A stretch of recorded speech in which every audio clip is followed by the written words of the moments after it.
new project. Ayan, pipili lang tayo dito na ano yung video yung i-edit natin. Ang gusto ko yung ito, yung heartbeat. Ayan, tas add mo lang.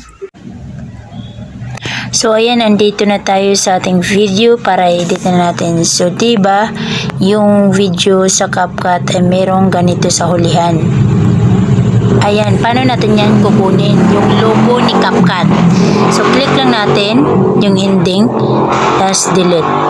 Para hindi na tayo mag-click delete, balik tayo sa home ni CapCut. So punta tayo sa settings, ito.